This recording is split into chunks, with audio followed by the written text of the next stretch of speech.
Good morning, नमस्कार, सत श्री अकाल। मैं श्रीकांत गुप्ता, आपका दोस्त, आपका भाई, आपका एजुकेटर, एक बार फिर स्वागत करता हूं आप सबके YouTube channel exam Shri the way of learning पर। तो अभी अभी हमने पिछले क्लास में देखा कि एनालिसिस किया कि पेपर में क्या पढ़ना है, कैसे आएगा। तो उसी क्रम को मैं आगे बढ़ाते हुए, जैसे मैंने जो कुछ क्लासेस ले लिया है, x+1/x टाइप के क्वेश्चंस, बाइनरी, डेसिमल और Roman number, mean mode median, ये सारे क्वेश्चन हमने कवर कर लिया। अब थोड़ा सा हम एडवांस मैथमेटिक्स में एंटर करेंगे, जिससे काफ़ी क्वेश्चन आ रहा है। जैसे सिमिलरिटी पे क्वेश्चन आ रहा है, द्विघात समीकरण पे क्वेश्चन आ रहा है, और क्वाड्रिलेटरल पे क्वेश्चन आ रहा है, चतुर्भुज से सवाल जो आ रहे हैं ऐसे क्वेश्चंस, और फिर वेन डायग्राम से रिलेटेड कुछ क्वेश्चन, या और जो इम्पोर्टेंट टॉपिक और आगे आ भी सकते हैं और आ भी रहे हैं, ऐसे क्वेश्चंस को हम कंप्लीट करेंगे। ऐसे टॉपिक को डेली कंप्लीट करेंगे। तो उसमें आज मेरा जो टॉपिक है, क्योंकि ये टॉपिक आज ही मैंने इसलिए लिया क्योंकि ये हर पेपर में देखने को हद हो गई है यार, हर पेपर में आ रहा है। तो चलिए क्वाड्रेटिक समझ लेते हैं नए तरीके से, नए अंदाज में। तो उठा लीजिए अपना पेपर पेन, क्योंकि बिना नोट्स बनाए आपको सीख नहीं पाएंगे। इसलिए लगे रहिए मेरे साथ और जुड़े रहिए, देखते रहिए। तो चलिए देखते हैं आज का क्लास। तो चलिए देखिए, आपके सामने मैंने द्विघात समीकरण, ज़्यादा टाइम नहीं लूँगा मैं आपका, क्योंकि मुझे पता है कि आपको द्विघात समीकरण थोड़ा बहुत आता है। उसमें जो कुछ असली चीज़ें हैं, क्रीम चीज़ें, जो शायद आपको ना पता हो या पता भी हो तो भी आप एक बार देख लीजिएगा। जिनको नहीं पता होगा पक्का फ़ायदा होने वाला है, क्योंकि आपने कभी ऐसा अप्रोच देखा ही नहीं होगा कि हाँ सर ऐसे भी हो सकता है द्विघात समीकरण। तो जो क्वेश्चन बनने वाले हैं आपसे पहले मैं उसी पर डिस्कस करता हूँ। पहला तो आपसे सीधे बनेगा मूल्यों के योगफल से। सब द्विघात समीकरण आप समझते होंगे, ax² plus bx plus c। इस फॉर्मेट में अगर कोई चीज़ लिखी हुई है x² और x और एक कांस्टेंट टर्म में, तो उसी को बोलते हैं द्विघात समीकरण। क्योंकि देखिए इस पे हाईएस्ट पावर क्या है, 2 का, तो इसको बोलेंगे द्विघात समीकरण। अगर इसमें अल्फा और बीटा दो मूल हो, मूल बोले तो x की वैल्यू, क्या, x की वैल्यू। तो कभी कभी आपको x की वैल्यू निकालनी पड़ सकती है, और कभी कभी केवल मूलों के योगफल और गुणनफल से काम चल जाएगा मेरे दोस्त। तो देखिए, आपसे पूछा जा सकता है सीधे अल्फा प्लस बीटा मतलब मूलों का योगफल क्या होगा, या पूछा जा सकता है कि अल्फा इंटू बीटा मतलब कि मूलों का गुणनफल क्या होगा। बोलिए हाँ। चलिए आगे देखते हैं। या तीसरा क्वेश्चन ये पूछा जा सकता है कि दे देगा कि मूल किसी द्विघात समीकरण के मूल अल्फा और बीटा हैं, तो उस समीकरण को बताइए, वो समीकरण कौन सा होगा जिसके ये मूल हैं। तो उसके लिए आपको समीकरण लिखना आना चाहिए। तो कैसे लिखते हैं देखिए, x² माइनस मूलों का योगफल इंटू एक्स प्लस मूलों का गुणनफल एज इक्वल टू 0। उसी को मैंने 60 में लिख दिया। x² माइनस मूलों का योगफल को लिखा अल्फा प्लस बीटा, क्योंकि मूल यहाँ पे मैंने अल्फा और बीटा मान रखा है। Alpha plus beta into x plus alpha into beta is equal to 0। तो ये तो सीधे सीधे आपसे सवाल पूछा जाता है जब आपका पेपर एकदम से ईजी हो। अगर थोड़ा सा क्वेश्चन टफ हो सकता है, तो जैसा कि मैंने मेरे पेपर में जो आया था अभी पिछली क्लास में मैंने दिखाया, वैसा क्वेश्चन पूछा जा सकता है कि थोड़ा सा घुमाना पड़ जाए, ऐसा क्वेश्चन पूछा जा सकता है। और तीसरा क्वेश्चन क्या पूछा जा सकता है, ये मैंने आपको बता दिया। कुछ और अगर स्टैंडर्ड क्वेश्चन पूछे जा सकते हैं, तो मैं उसमें आपको कुछ क्वेश्चन करके दिखा रहा हूँ। इसका आप फटाफट स्क्रीनशॉट लीजिए और मैं दिखाता हूँ आपको कैसे क्वेश्चन पूछे जा सकते हैं। स्क्रीनशॉट लीजिए। तो चलिए देखिए, क्वेश्चन आपके सामने मैंने 4 लिख दिया, 4 बॉक्स में सुंदर सुंदर बॉक्स बनाए गए हैं और सुंदर सुंदर क्वेश्चन भी दिए गए हैं। ऐसे ही क्वेश्चन आपके परीक्षा में पूछे जाएंगे। आप सोच रहे होंगे सर आज जल्दी में है क्या? नहीं, जल्दी में नहीं हूँ, टॉपिक ही ऐसा है, इम्पोर्टेंट भी है, इजी भी है। तो थोड़ा सा जल्दी पढ़ाना पड़ेगा, नहीं तो आप भी बोर होंगे। पहला क्वेश्चन है आपके सामने, 5x² minus 20x minus 25 is equal to 0। बोले तो 5x² माइनस 20x माइनस 25 बराबर 0 है। अल्फा बीटा अगर इसके मूल हो तो अल्फा बीटा का मान बताइए। तो आप क्या करते होंगे सर, आप करते होंगे 5 और 25 का गुणा, और इससे आप दो गुणनखंड इसके बनाते होंगे कि यहाँ पे साइन देखते हैं, अगर माइनस है तो घटा के बीच वाला लाना होता है, और अगर प्लस है तो जोड़ के बीच वाला लाना पड़ता है। इस बात को ध्यान दीजिए और आपको ये पता भी होगा। तो आप यहाँ से दो जोड़े बनाते हैं, तो मैं देख रहा हूँ मेरा जोड़ा बना भी है 25 और 5 का, माइनस लगा है, तो मैं 25 में से जैसे ही 5 घटाऊंगा तो मेरा आ जाएगा 20। आप देख रहे हैं 25 में से जैसे ही 5 घटाऊंगा तो आ जाएगा 20। समझ में आ रहा है? बोलिए हाँ।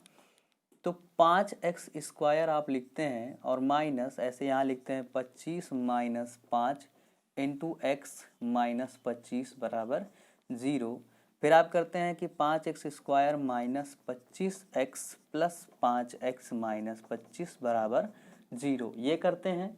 फिर आप करते हैं कि 5x दोनों में कॉमन है, तो 5x आप कॉमन करते हैं, अंदर बचता है x माइनस 5, ये बचता है कि नहीं बचता है? बचता है। और यहाँ पे आप क्या कॉमन करते हैं, प्लस माइनस 5 आप कॉमन करते हैं तो अंदर बच जाता है प्लस 5 आप कॉमन करते हैं तो अंदर बच जाता है x minus 5 is equal to 0।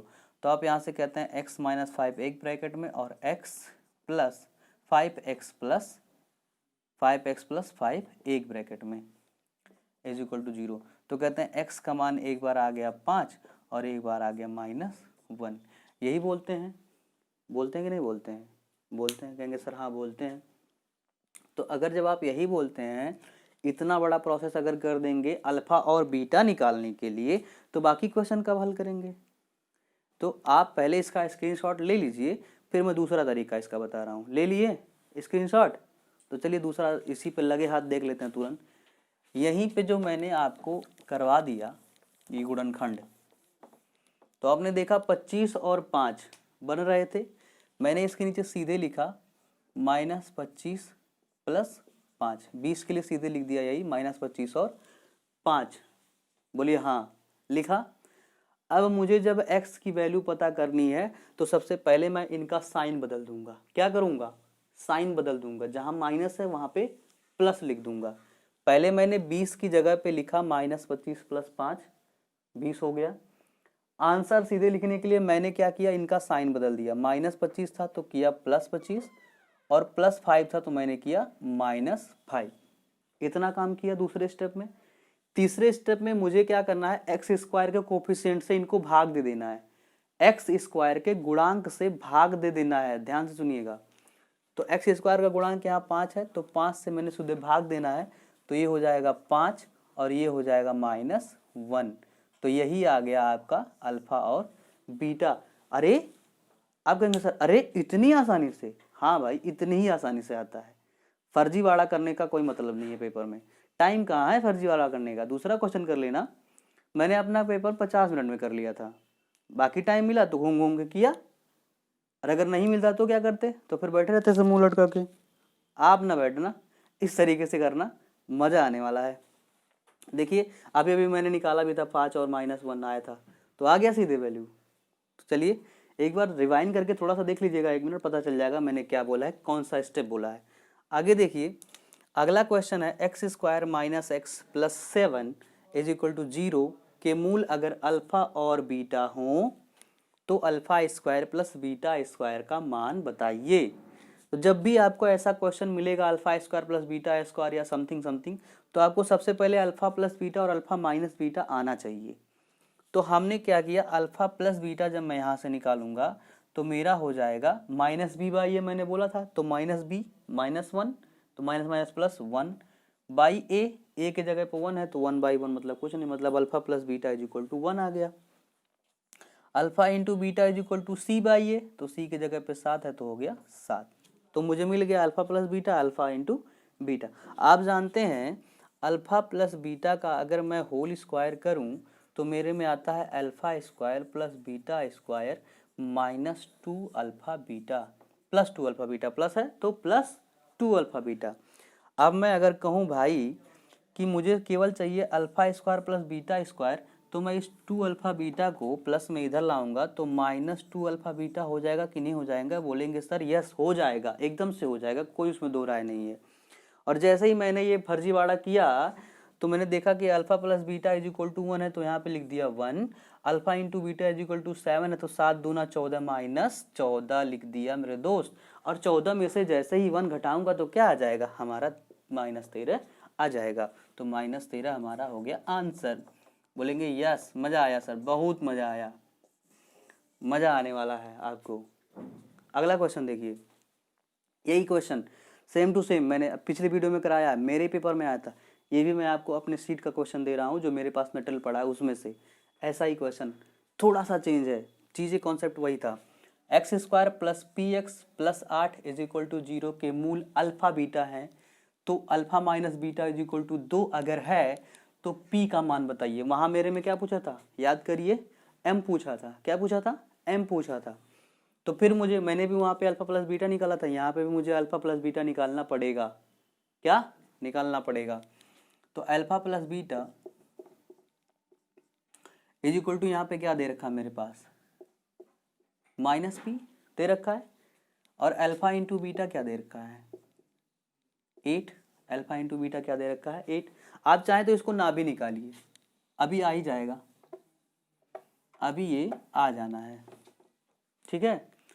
Alpha plus beta, देखिए अल्फा प्लस बीटा अगर मैं लिखूं, अल्फा माइनस बीटा मुझे दे रखा है और अल्फा इंटू बीटा दे रखा है। अगर मैं इसके टर्म में लिखूं अल्फा प्लस बीटा को, तो मैं लिखूंगा अंडर रूट में अल्फा माइनस बीटा का होल स्क्वायर और plus 4 alpha beta. Alpha plus beta को इससे लिख सकता हूँ कि नहीं लिख सकता हूँ, कहेंगे हाँ सर लिख सकते हैं, फार्मूला है, बदल दिया। इसको जब खोलेंगे तो -2 अल्फा बीटा से +4 अल्फा बीटा निकल के जाएगा, तो +2 अल्फा बीटा होगा। Alpha square plus beta square plus 2 alpha beta is equal to होता है अल्फा प्लस बीटा का होल स्क्वायर से रूट खत्म होगा तो alpha plus beta is equal to alpha plus beta आ जाएगा, वही मैंने लिखा है। अल्फा माइनस बीटा दे रखा है 2, तो हमने किया 2 का वर्ग 4, प्लस में 4 अल्फा बीटा मतलब 4 और गुणे में 8, अल्फा बीटा का मान 8, तो 4 8 32, ये हो गया अंडर रूट 36। क्या हो गया, अंडर रूट 36। इधर भी देख लीजिए अल्फा प्लस बीटा, यहाँ मैंने कहा था निकाला था, देखिए काम पड़ गया, नहीं निकालते यहाँ भी लिख सकते थे, डायरेक्ट फार्मूले से आया था माइनस पी, तो मैंने लिख दिया यहाँ पे माइनस पी। तो मैंने देखा minus p is equal to क्या हो गया, अंडर रूट 36 का मान प्लस -6, माइनस हटाइए क्योंकि बात तो प्लस माइनस की है, एक प्लस और एक माइनस।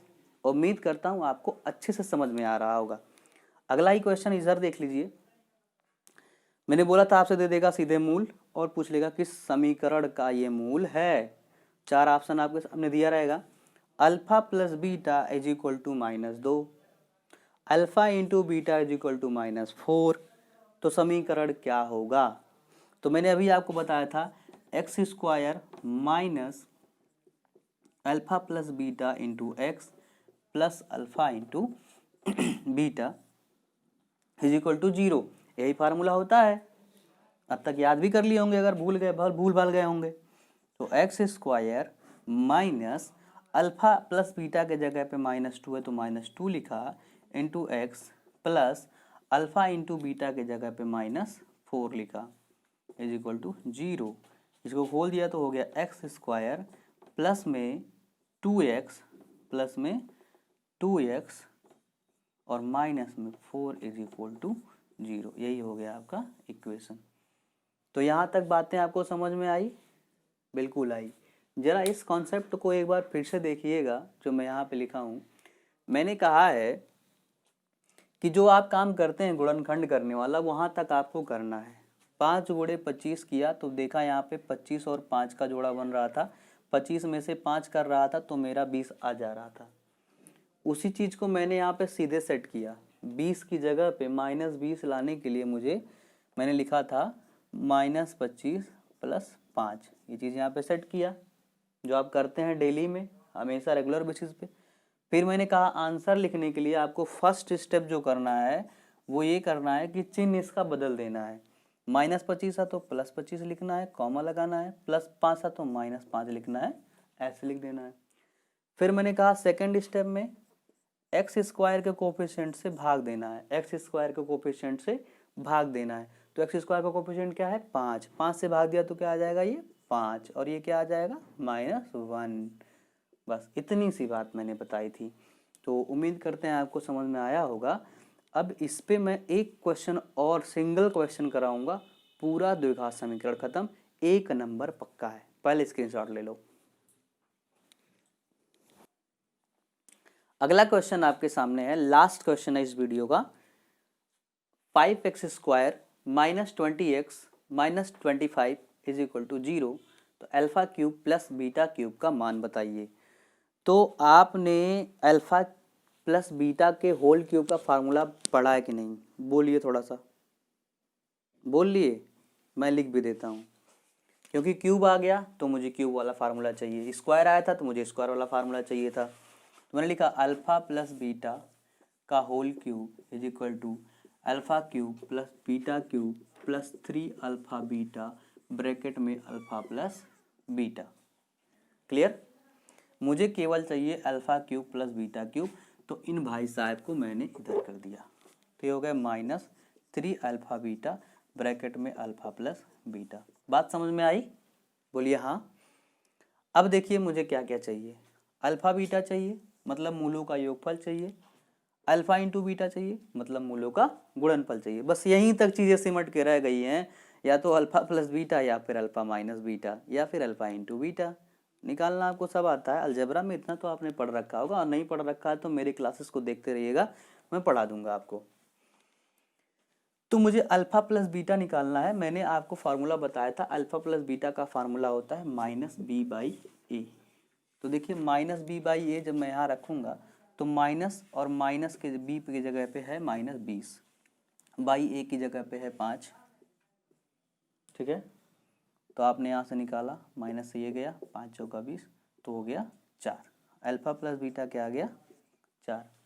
अल्फा इंटू बीटा मैंने आपसे बताया था, अल्फा इंटू बीटा c/a, तो -25 बटा a 5, तो ये हो गया -5। क्या हो गया? -5।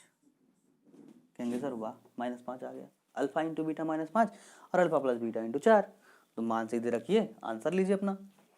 -3 अल्फा बीटा के जगह पे -5 गुड़े अल्फा प्लस बीटा के जगह पे 4 प्लस अल्फा प्लस बीटा के जगह पे 4 का होल क्यूब बराबर alpha cube plus beta cube. ये लिखा है 5 चौका 20 तिया 60 में, और ये माइनस माइनस गया तो +60, क्या हो गया? +60 प्लस 4 चौका 16 चौका 64, तो गया 60 60 120 124, मेरा alpha cube plus beta cube आ गया। समझ में आया? एकदम से सिंपल वे में मैंने बताया, इससे सिंपल कोई तरीका नहीं होता है। अब मुझे नहीं लगता है कि आपका द्विघात समीकरण से कोई भी क्वेश्चन आए तो आप छोड़ देंगे इतना पढ़ाने के बाद। आप एक बार अगर हो सकता है चीज़ें समझ में ना आए, मैंने समझाने का पूरा कोशिश किया है, थोड़ा सा मेहनत आप भी मेरे साथ कीजिए तो आपको समझ में आएगा, ये मेरी गारंटी है और मेरा विश्वास है कि आपको आएगा, क्योंकि मैंने काफ़ी मेहनत किया आपके साथ। इस सवाल को आप देख लीजिए, इससे बाहर आपको कुछ नहीं आने वाला, कॉन्सेप्ट यही लगने वाला द्विघात समीकरण में, और एक क्वेश्चन हर सेट में रखा हुआ है लगभग 99%, क्योंकि 100 तो कुछ होता नहीं है, तो मैं कैसे कह दूं। तो 99% आपके हर पेपर में ये देखने को मिलेगा। उम्मीद करता हूँ आपको सेशन काफ़ी पसंद आया होगा। तो दोनों सेशन को फटाफट, अगर अभी तक आपने शेयर नहीं किया तो शेयर कर दीजिए, सब्सक्राइब नहीं किया तो सब्सक्राइब करके बेल आइकन जरूर दबा दीजिएगा, लाइक करके कमेंट जरूर दीजिएगा कि सर मुझे अच्छा लगा, बेकार लगेगा तो भी बताइएगा, क्योंकि मैं सब के लिए तैयार हूँ, अच्छे और बुरे सब के लिए। तो चलिए फिर मिलेंगे अगले ही सेशन में ऐसे ही अच्छे टॉपिक के साथ। आपने देख भी लिया कौन कौन सा टॉपिक मैं पढ़ाने वाला हूँ। तो तब तक के लिए बाय बाय, टेक केयर। फिर से एक बार सब्सक्राइब और लाइक ज़रूर करिएगा। धन्यवाद।